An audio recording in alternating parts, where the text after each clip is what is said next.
ఓం నమో వెంకటేశాయ. మేమైతే తిరుపతి ట్రిప్ అనేది వేయడం అనేది జరిగింది. ట్రైన్లోనైతే మేము బెర్త్ ద్వారానైతే వెళ్ళాము. ఇక్కడ మా పిల్లలు చూడండి ఎంత అల్లరి చేస్తున్నారు ఇక్కడ. ఇది ట్రైన్లో వచ్చినాయన్నీ ఇది కొని పప్ప అది కొని అని ఇక్కడ అల్లరి అయితే చేస్తున్నారు. చూడండి ఫోన్ చూసుకుంటా మా పాప ఉంది ఇక్కడ. మేమైతే ఇయర్లీలో 1-2 టైమ్స్ అయితే ఖచ్చితంగా వెళ్తాం ప్రతి ఇయరు. మా పాప కింద మీద ఎక్కుకుంటా ఎంత అల్లరి చేస్తుందో చూడండి. ఇక్కడ వచ్చేసి ఒక చెరువు ఉన్నదన్నమాట. ఇప్పుడు రేణిగుంట దగ్గర. ఇప్పుడు అయితే తిరుపతికి అయితే మేము రీచ్ అయ్యాము. తిరుపతి రైల్వే స్టేషన్కి. ఇక్కడ చూడండి తిరుపతి రైల్వే స్టేషన్ అక్కడ బోర్డు ఉంది కదా, చూడండి. తిరుపతికి అయితే రీచ్ అయ్యాము. నెక్స్ట్ వచ్చేసి రీచ్ అయిన తర్వాత టోకన్స్ అయితే తీసుకోవాలి. టోకన్ తీసుకోకుండా అయితే దర్శనం అయితే చేయడం అయితే మా వల్ల కాదు, ఎందుకంటే చిన్న పిల్లలు ఉన్నారు కాబట్టి. ఇది టోకన్ ఇచ్చే ప్లేస్ అన్నమాట, శ్రీనివాస. చూడండి మా పాపలు అయితే టోకన్ లియంగా వాళ్ళకి ఆకలిస్తుందని వాళ్ళైతే మజా తాగుతున్నారు ఇక్కడ. చూడండి క్యూ లైన్ అయితే ఇలా ఉంటుంది టోకన్కి. శ్రీనివాస మేము ఎప్పుడు వెళ్ళినా కూడా టోకన్ తీసుకొని దర్శనం చేసుకుంటామన్నమాట. ఎందుకంటే మాకు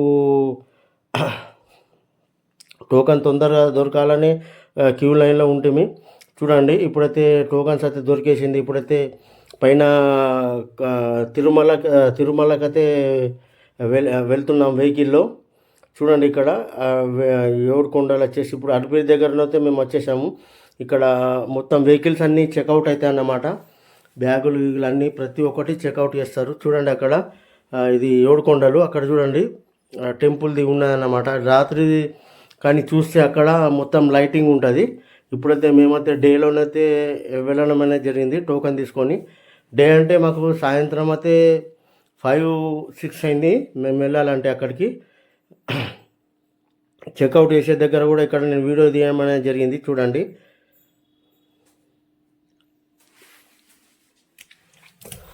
ఇప్పుడైతే పైకి అయితే ఇప్పుడు వెహికల్తో పాటు అయితే మేము ఎక్కుతున్నాము. వెహికల్ చేసాము. ఏడుకొండలు అయితే చూడండి ఎంత, అసలు డ్రైవర్ని అయితే చాలా మెచ్చుకోవాలి, ఎంత స్లోగా తీసుకెళ్ళామని చెప్పాము మేము. ఓం నమో వెంకటేశాయ. అసలు ప్రతి ఇయర్లీ మేము వెళ్తాం ఇలానే, ట్రిప్ అనేది వేయడం అనేది జరుగుతుంది. నెక్స్ట్ వచ్చేసి మేమైతే ఇప్పుడు అక్కడ రీచ్ అయిన తర్వాత మంచిగా రూమ్ బుక్ చేసుకొని మంచిగా అక్కడ ఒక 2-3 డేస్ అయితే ఉందామని అనుకుంటున్నాము. రూమ్ కింద దొరికితే 2-3 డేస్ ఖచ్చితంగా స్టే చేస్తాం అక్కడ తిరుమలలో.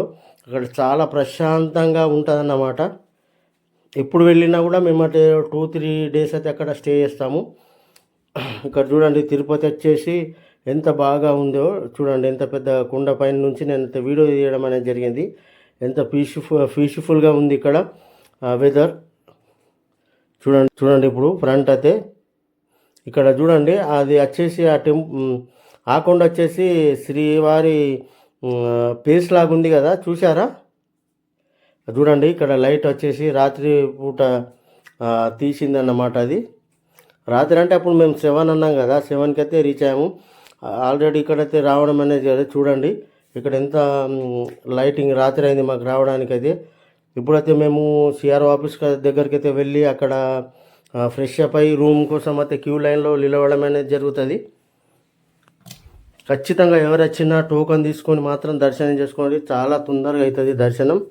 ఇక్కడ సిఆర్ఓ ఆఫీస్ దగ్గర రూమ్ అన్నట్టు ఆధార్ కార్డు మీద రూమ్ అయితే ఇవ్వడం అనేది జరుగుతుంది అక్కడ. మేమైతే ఎప్పుడు వెళ్ళినా కూడా సిఆర్ఓ ఆఫీస్కి వెళ్తాము. చూడండి ఇక్కడ ఇది కొత్తగా వెంకటేశ్వరది రెస్ట్ హౌస్ అనేది అక్కడ కట్టాడు. ఇక్కడ వచ్చేసి డేలో మాత్రం మనము దర్శనానికి మన రూమ్ నుంచి ఇక్కడ బయటకి ఇక్కడికి వస్తే వెహికల్స్ అనేది ఫ్రీనే, ఇక్కడ కాస్ట్ ఏం తగ్గదు. మళ్ళీ మనకు తినడానికి కూడా ఇక్కడ కాస్ట్ ఏమి ఉండదండి. మనం అమౌంట్ లేకున్నా కూడా, 1 రూపాయి ఖర్చు లేకున్నా కూడా మనం ఇక్కడ భోజనం అనేది చేయచ్చు. అన్నదానం సత్రం ప్రతి దగ్గర ఉంటుంది. చూడండి ఇక్కడ ఎంత జనాలు ఉన్నారు ఇక్కడ చూడండి. మేము ఆ రోజు దర్శనం చేసుకున్న తర్వాత అయితే మాకైతే 5 అవర్స్లో మాకు దర్శనం అనేది అయింది. మేమైతే చాలా మాకంటే మేమేమనుకున్నామంటే చాలా లేట్ అవుతుంది అనుకున్నాం, కానీ మాకు చాలా తొందరగా దర్శనం అయింది. ఇక్కడ చూడండి మేము ఇప్పుడు దర్శనం లైనింగ్ అన్నమాట ఇది. నేనైతే మధ్యలోనే ఫోన్ తీసుకొని అక్కడనే ఇచ్చేసాను. ఇక్కడ మళ్ళీ బయటకు వచ్చిన తర్వాత ఇక్కడ ఫొటోస్ అలాంటివి తీయడం అనేది జరిగింది. చూడండి ఎంత చక్కగా ఉందో ఇక్కడ. చూడండి అసలు ఈడ అది ఫ్రీ బస్ అన్నమాట. ఆ ఫ్రీ బస్సులో మనం ఎక్కడ వెళ్ళినా కూడా మనకి అసలు 1 రూపీస్ కూడా తలగది. ఎటన్నా వెళ్ళచ్చు ఫ్రీ బస్లో.